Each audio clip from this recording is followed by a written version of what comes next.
Hello and welcome to another episode of the Tyndale House podcast. Today I'm joined again by Peter Williams, who is the principal here at Tyndale House, which if you've been following the podcast for a little while, you will know that Tyndale House is an international research centre for the academic study of the Bible. It's a fellowship of evangelical biblical scholars. It's a great place to be. And you've done quite a bit of work in all sorts of areas in biblical scholarship. But many people associate you, in the last few years at least, with evidence for the Gospels, because of your book, Can We Trust the Gospels? Mm-hmm. So we're going to talk about the Gospels again today. There are other episodes that people can watch about that. We'll link those to those in the show notes. But let's take a slightly different angle on the Gospels than perhaps has come up in some of those other conversations, which has tended to focus more on external evidence of how we know that these are eyewitness accounts and those kinds of things. If we look just within the Gospels themselves, if we accept them as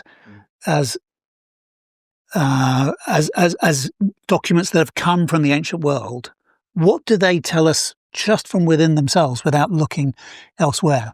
Yeah, and it's a great question. And of course, one of the things I hope in this conversation is also to draw you out of it. I don't want you being too modest about your knowledge in this. But I suppose just to sort of clarify the difference between internal and external evidence, you could discover a new painting by a great artist, Rembrandt or whoever it is, and even though you don't know where it's been for the last few hundred years, based on the sorts of things that you know about Rembrandt or the particular artist, you can say, well, there's a good argument that it actually comes from that artist. And we're big fans of Fake and Fortune on BBC, which is doing exactly this, looking at the kinds of brushstrokes and things. It's great. And then when we come to the Gospels, we can make a lot of evidence or point to a lot of evidence externally about numbers of manuscripts and so on. But it's worth remembering that several hundred years ago, none of that evidence exists. So all the stuff about, we got papyri from the 2nd, 3rd,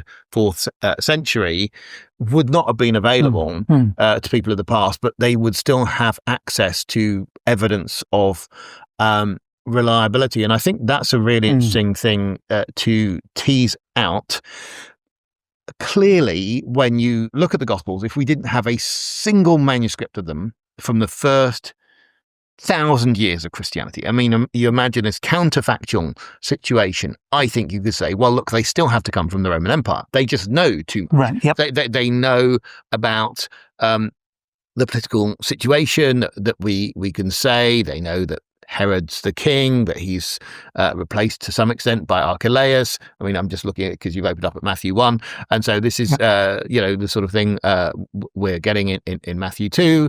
And that's all the sort of thing that you can establish. And the more you look into these Gospels, and they're about 9 hours long between them, the more of that sort of information you get about the what the authors must be. The authors clearly cannot be sitting in Morocco, never having visited the Holy Land, making up stuff and getting that. It's just not possible to have that level of knowledge. Yeah. Can you just give us some...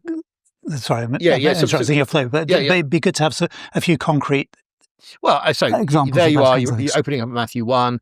Matthew 1 starts off where clearly the author knows about the book of Genesis, because that's even in verse 1, where the book of the genealogy is a reference to Genesis 5 verse 1 in Greek. Then we have a whole list of names, so he knows about the Old Testament. He then, in chapter 2, we're going to find how he knows a certain amount about Herod the Great. Now, that's not a super obscure piece of knowledge, but being succeeded surprisingly by Archelaus. I mean, that's one of the bits you get in chapter 2, because there's Joseph and the Holy Family in Egypt, and he's intending to return to one place, and then he hears Archelaus has taken over, and he makes a different plan, decides I'm going to go to Nazareth. Now, that fits in with the sort of thing we know from the historian Josephus, where, well, what can we say about Herod the Great? The guy's a nutter. He kills off absolutely various of his children and his favourite wife and so on. And then there's a big controversy about the different editions of his wills, which have to be resolved by Caesar in Rome and so on. So just all of that is... we're in the first couple of chapters. Then we're going to find out in chapter 3, we're going to be talking about the Judean desert. We find there's a preacher out there. He's called John the Baptist. Yep. And we now know since the Dead Sea Scrolls that there were groups that hung out in the Dead Sea practicing piety, let's say. And there are similarities that people can get into and build big pictures around. But clearly, again, this probably isn't a writer just, I can say, from Egypt or anywhere else. And then you build up as it towards the end of chapter 4. It's going to be naming a whole number of places, including the Decapolis, correctly placing things of who might come to a big meeting on a mountain and get taught. So they're not just a random list of places. The person knows geography. Then we're going to get to chapter 5, and we're going to have specific bits of Aramaic, like the word raka, where again, the author happens to know some of the local language. This is a local insult. You call people fool, raka, right. empty head, and so all of that. It talks about the Sanhedrin, and you go on and you build up, and so we just go through chapter by chapter, and we're just beginning Matthew about internal evidence that there is that the authors were not a long way off. Now, there was a massive political change, as you know, in the year 70, AD 70, when Jerusalem is destroyed. There's this big war between the Jews and the Romans between AD 66 and 73, and that leads to a massive deportation of Jews from the land. So the sorts of thing we're getting seems to be a knowledgeable picture from before the year 70, later on in Matthew's Gospel. Okay, Matthew knows about tax collecting as well. That's another thing. Which you'd expect from a tax collector.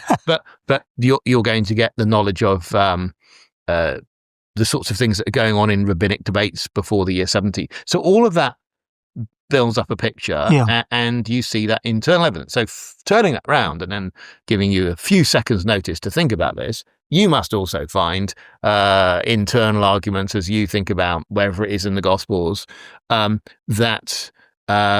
This is not something far-flung, and it's got knowledge, and it might be arguments from Jesus, so I hope we're going to talk about those as well. I hope we will. But before we go there, that is internal evidence, the things you've been talking about, but it's internal evidence that intersects with the externals, isn't it? Yes. So in some ways, there's the division between external and external and internal is not a clear boundary in some ways. No, okay. So no, I think that's right, because at the end of the day, internal evidence wouldn't be meaningful unless you knew something about the universe. Sure. Like that, of course, like we're using English language now, that intersects with the fact that there are lots of English speakers around the world and so on. So clearly, when we talk about internal evidence, we're partly including that. But I guess there's a purer form of internal evidence we could look at, which is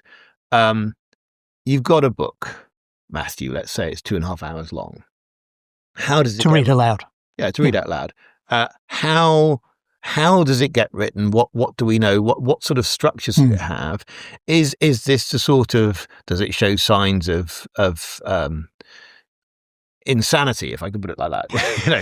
I would say no. There's no signs of that. Does it show signs of narcissism, self-promotion? No. Does it show signs of obvious, unjustified bias? I would say no. What it shows signs of lots of rational ordering. There's clearly an ordered mind. You've got your 5 groups of speech that you have, each of which ends with when Jesus finished these sayings. It's logically grouped. Therefore, it's like a work, if I can say, a work of art, work of care. And therefore, if it's false, it's more damnably false. if I can put it like that. Sure. So that's an interesting thing, and yet we know we can show it has the familiarity with Greek-speaking, Aramaic-speaking, Judaism of the time, the Roman Empire, and then we have all these stories and these sayings. So I think I've been thinking a lot about what I name Jesus's memes. Now, I'm not sure if that's quite the right time, because people use meme in different ways, but he's got these one-liners: do unto others what you would have them do to you. Yeah.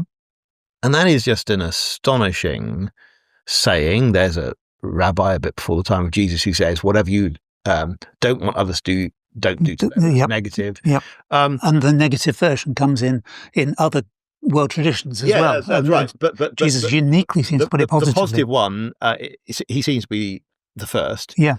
But also in the same teaching section saying, love your enemies. And as far as I know, that's completely radical and completely new. Yeah. And then this word that you get a lot, again in Matthew's Gospel, hypocrite, which is a really interesting thing. It's taken from theatre. The actors are the word hypocrite. That's what it means, hypocrites in Greek. Yep. And it's saying you're putting a face on and you're actually different in your hearts. And what I'd say is, it seems to me that Jesus is the first one to use this as a widespread societal analysis. If I put it like that. That's very interesting. And maybe people can give some counterexamples, but I think that's what's going on, where to say one of the big moral human problems is what we might call today virtue signaling, or whatever it is. It's pretending to care about something, pretending to care about political causes that really we don't. We're just trying to move up our own career, all this sort of thing. And humans do this a large amount. Yes. And so I think what you have, if I put it like that, if you include the stories, there's a story in Matthew 18 about the unforgiving servants. You know, there's someone's forgiven 10,000 talents, which is a massive, massive amount, and then they won't forgive 100 denarii to a fellow servant. And it's a very powerful story about forgiveness. I mean, incredibly powerful, because you're thinking, I'm holding this smaller amount against someone else, and yet I've got something bigger I need to be forgiven of. It's a very challenging story. So you have this challenging story set within a carefully structured book, which also has these amazing one-liners from Jesus: turn the other cheek, or the analysis of hypocrisy, and so on. And to me, it looks like there's quite a bit of genius combined here. Now, you can have the genius author and the genius Jesus. That's possible, but it seems to me the fact that I also have these traits of a great storyteller in other Gospels, but with other stories. Oh, over in Luke, I've got the parable of the Good Samaritan, which isn't in Matthew, or I've got the parable of the two sons, the prodigal son, which again isn't in Matthew. And I start saying, wouldn't it be logical to say that there's a great creative storyteller, artist, who is the source of these stories in the different Gospels? And I think that becomes very plain. And also then when you look at these stories, they don't look like they come together from committee. So I know that, like, when you have script writers of modern comedy or film series, you can have a team that's coming up with the lines.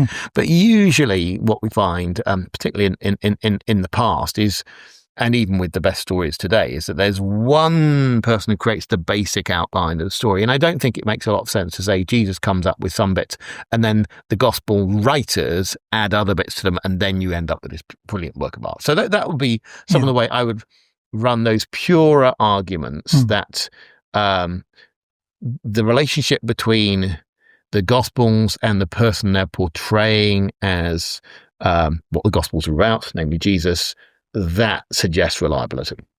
Yeah, I think that's all very, very helpful. One or two of the challenges that people would raise against that kind of argument is, well, there are these four Gospels, and they may not appear to be written by committee, and yet they're Matthew, Mark, and Luke are sharing common material, so there's kind of something of a committee thing going on, perhaps. But also there are differences between them, and they are internally inconsistent in some places. Yeah. Okay. Is the argument. Okay. So I guess we've got three Gospels, Matthew, Mark, and Luke, which are more similar than they are to John, and they are called in the technical literature synoptic Gospels because they see with the same sight opsis, if you like. Yep. The striking thing is not their differences from John. The striking thing is their similarities. Yeah. So when you have people doing biographies of or accounts of the life of Socrates or other figures from the past, you'll usually find Alexander the Great. The biographies are really rather different. So I would say the distance between, say, Luke and John is a normal level of distance. Right. The distances we have between Matthew, Mark, and Luke it is less. But it does mean we end up with quite a few types of material because there's Mark's the shortest. Matthew and Luke have this substantial overlap of type of material. Yeah. How you count it depends. Are we counting sentences, words, syllables? Yeah. And you get, it's like, how much DNA do we have in common with pigs or chimps or whatever it is? Or bananas. You can come up with very different numbers depending on how you count. Yeah. Okay. Yeah. So, but broadly speaking, there are some overlaps. But the thing about that is that means that you've got things where Matthew is on its own, things where Luke is on its own, things where Matthew and Luke overlap, but it's not in Mark, things where all three overlap, things that are distinct to Mark. Yeah. And then you have these tiny things where they're just in Mark and John, or just in Mark and Luke, and just in Matthew and Mark. Actually, Matthew and Mark are slightly closer to each other than, say, Mark is to Luke. Yep. So there are all of those sorts of things going on, meaning that you have a minimum of 6 types of material, but actually more. Oh, there are even agreements between Matthew and John in the resurrection story, where Jesus says, "Go and tell my brothers," which is like, that's really unusual that Jesus would talk about his disciples as brothers. Is a unique hit between the two, and you get these sorts of things happening. Mary and Martha just in Luke, just and John, so you get all of these different relationships which really make it impossible to say that one person has just been copied by all the others. Yes. You can't stack, say, Matthew as the first one and say that explains Mark and Luke. And what's so interesting is there is this vast literature on synoptic question. A very common view is that Mark comes first, and that Luke and Matthew have a common source, sometimes called Q, because the German word for source, Quelle, begins with Q.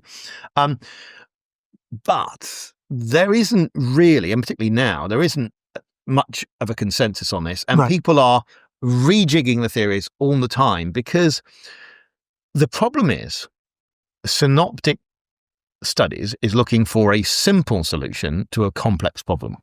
And I think there is not a simple solution, because the reality actually would have been somewhat more complex. So if you read the book of Acts, you see, and the epistles, it implies that Mark and Luke spent some time together. Well, that sort of, so we're not, as people who favor the Gospels, saying they're all completely independent, they didn't know anything about each other. But what we're saying is, but also they didn't copy. Every single one of them has access to stuff that isn't in the others. They all have to have some connection with the fountainhead of tradition, Jesus. Exactly. There isn't a simple solution, but there's a straightforward solution, which is that they have that connection to Jesus.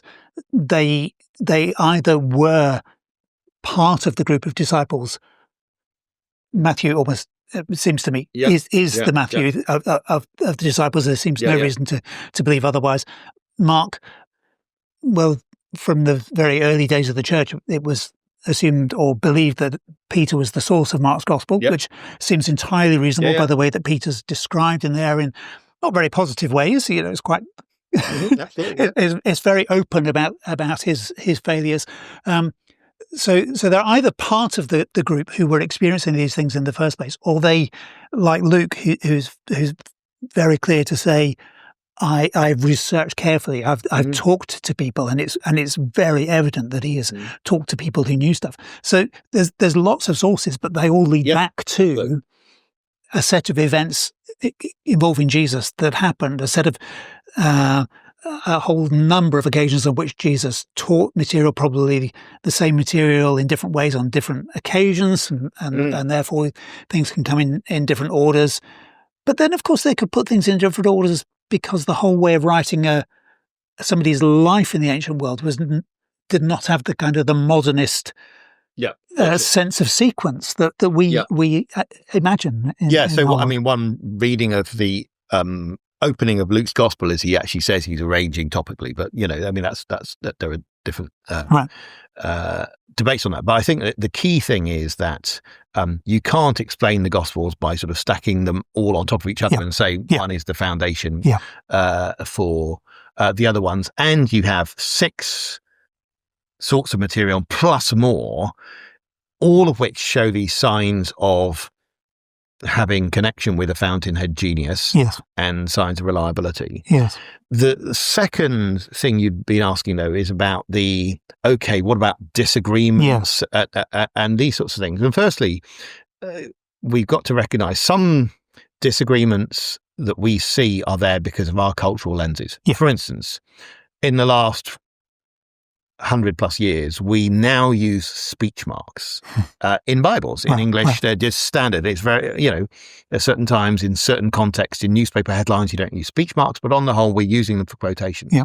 The moment you slap those into your Bibles, they're implying that when you have the same words in 2 different Gospels, there's actually a problem. Whereas if you took them off, like in the King James Version or older ones, there isn't the same thing because there isn't the cultural expectation of verbal identity. You're saying, this is what Jesus said, but I'm not saying that there's no word missed out. Yes. Then I think there's another problem that people, when they compare the Gospels, tend to treat it as if what we have in what Jesus is saying is what he said at the same moment as the other one. So the idea is that there's a very thin thread of tradition coming from Jesus. And maybe he said, blessed are the cheesemakers, and someone misheard that and thought, blessed are the peacemakers, for instance, just to give an example. And what I would say is there's actually a very thick band of tradition, which comes from Jesus. And what we may have sometimes in the Gospels is he may have a modern talk that he goes around. Because he doesn't do a brand new talk to every synagogue, every village that he goes to. And you may have that. So when you come up with an amazing story or like a parable or something like the Beatitudes. Yes. Does Jesus only use that once? I mean, like, really? Is that what I want to say? Yeah. So I think it's likely any itinerant preacher, I certainly do, reuses material. Then you have the question, when you have slight differences in the saying, like in Matthew, it's blessed are the poor in spirit, and over in Luke, it's blessed are you poor.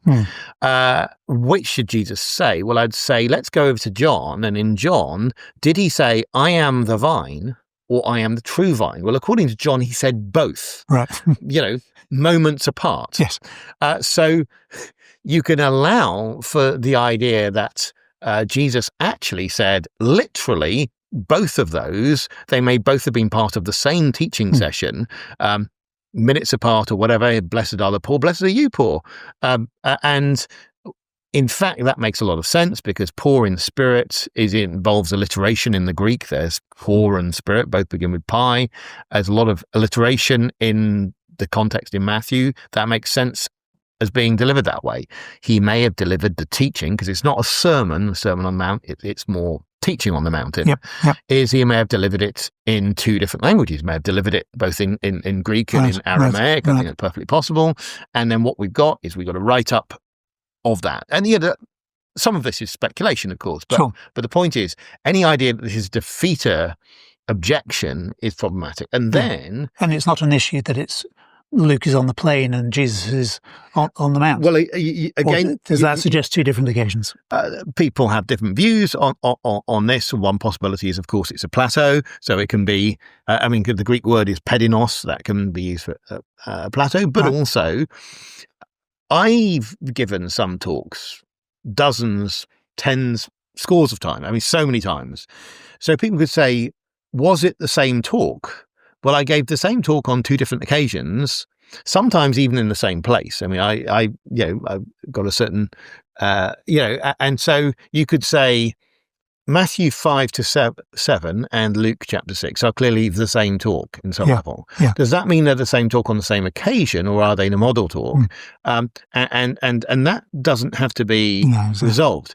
Yeah. What you, I suppose, have is in the Gospels, you have tensions or the questions like, how do I fit that together? But often there are multiple answers and you just don't know which is the correct one. What you don't have is Jesus is born in Bethlehem in Judea and he was born in Alexandria in Egypt. Yes. So you use the word tensions, and that's what they're tensions, they're not contradictions. That would be more defeaters. Yes. So unless you're going to have him born twice, yes, then it's not really going to work. So what we find is that the levels of tension we have in the Gospels are not that big. And in fact, when you get differences like are not 2 sparrows sold for a farthing, or in another gospel, are not 5 sparrows sold for 2 farthings, you think that's amazing. It's 2 for 1 or 5 for 2. This is like the bulk discount on sparrows, which you can just imagine those two sayings existing. And you don't need to say, which did Jesus say? I'm going to go for both. Yes. Yeah, definitely. And maybe both on the same occasion, and one writer records one on one. Absolutely, that's all possible. Now, whether these work, plausibly, when you get into the specifics, that's not what we're doing today. I think we're just taking a very, very broad view of how should one approach these. So you can approach with suspicion, and you can find problems. You've got the expression nitpick. You can nitpick with the Gospels and you'll find stuff.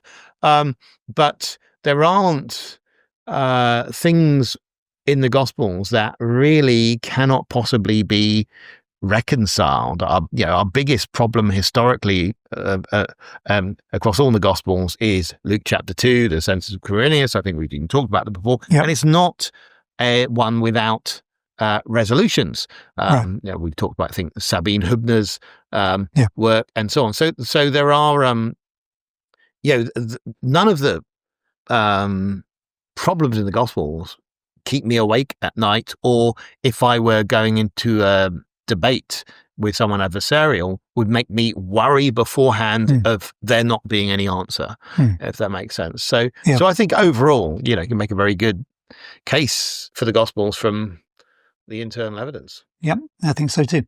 That's brilliant. Thank you very much, Peter. We'll continue that discussion in another podcast episode. Thank you very much for joining us again. It's always good to have you join us for the Tyndale House podcast. Do tell others about it. It's a great way of, that's how people know about it, because you tell them. So rate and review and those kinds of things, that's all really helpful to us. But do come back for more discussions like this. And we've got all sorts of other good things lined up for you. So plenty to come on the Tyndale House podcast. Thanks very much. Bye-bye.